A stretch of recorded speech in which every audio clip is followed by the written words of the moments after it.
2024 चुनावी साल माना जा रहा है। पहले लोकसभा और अब झारखंड विधानसभा चुनाव।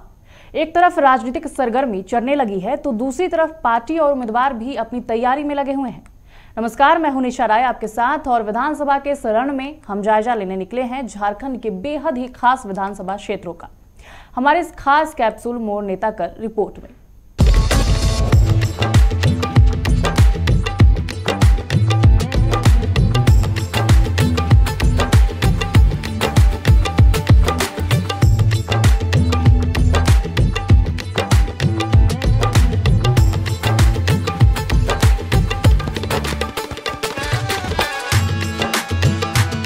इस सीट के विधायक झारखंड सरकार में मंत्री हैं, लेकिन इस बार वो इस सीट से चुनाव नहीं लड़ पाएंगे। जी हां, चतरा की बात कर रहे हैं हम, और हम बात कर रहे हैं सत्यानंद भोक्ता की। चतरा में स्थिति बहुत कुछ नहीं बदली है, लेकिन विधायक यहां से जरूर बदलने वाले हैं। आइए देखते हैं क्या कहता है चतरा का रिपोर्ट। कभी नक्सल के आतंक से ग्रसित था चतरा। झारखंड के सबसे पिछड़े इलाकों में गिना जाता है चतरा। आज भी विकास का सपना देख रहा है चतरा। दलों में चलता रहा दंगल, पर चतरा में आज तक सालों पुराने मुद्दे हावी।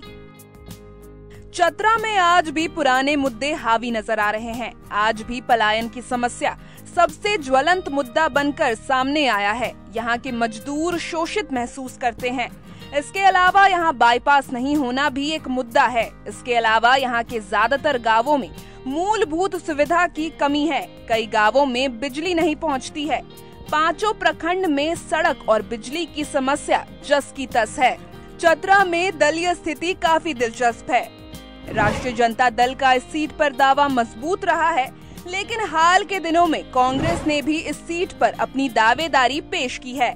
वर्तमान विधायक राजद के सत्यानंद भोक्ता अब अनुसूचित जनजाति वर्ग में आ गए हैं। ऐसे में चतरा सीट पर वो चुनाव नहीं लड़ सकते हैं। अनुसूचित जाति के इस बात पर इस बार सत्यानंद भोक्ता अपनी बहू को चुनावी मैदान में उतारने की तैयारी में है। हेमंत सरकार में मंत्री भी हैं। ऐसे में ये सीट मौजूदा सरकार के लिए प्रतिष्ठा का विषय भी है। पलायन सबसे बड़ा मुद्दा बनकर सामने आया।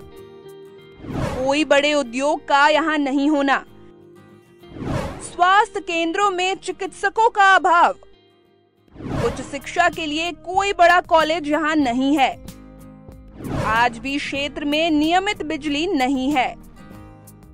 मंत्री के तौर पर सत्यानंद भोक्ता का रिपोर्ट कार्ड यहाँ बहुत बेहतर नहीं है। जो समस्याएं पहले थी, उन समस्याओं से जनता आज भी जूझ रही है।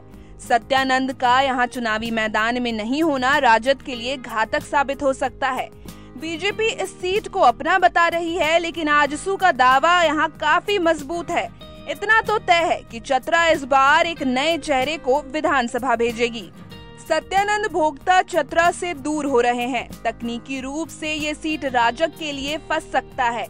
एनडीए की उपस्थिति यहाँ मजबूत है, लेकिन सियासत का रुख किस ओर पलटेगा ये तो चतरा की जनता ही तय करेगी। सड़क और रोजगार के क्षेत्र में चतरा में और कहीं बेहतर काम किया जा सकता था, लेकिन हुआ नहीं। लोकसभा चुनाव में बीजेपी का वोट प्रतिशत इस क्षेत्र में अच्छा रहा है, तो मान लीजिए इस बार नतीजे सबको चौंका सकती है।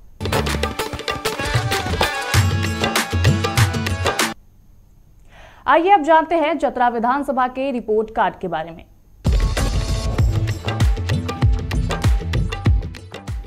मंत्री रहते हुए सत्यानंद भोक्ता ने रोजगार की दिशा में कुछ काम जरूर किए हैं, लेकिन बाईपास नहीं होना बड़ा मुद्दा है, तो हम इन्हें 10 में से 4 देते हैं।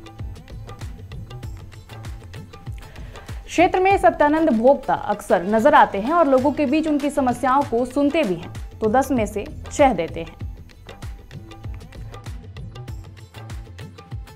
सरकार में मंत्री हैं तो लोकप्रिय तो हैं और इनका अपना प्रभाव भी है, तो 10 में से यहां 5 देते हैं।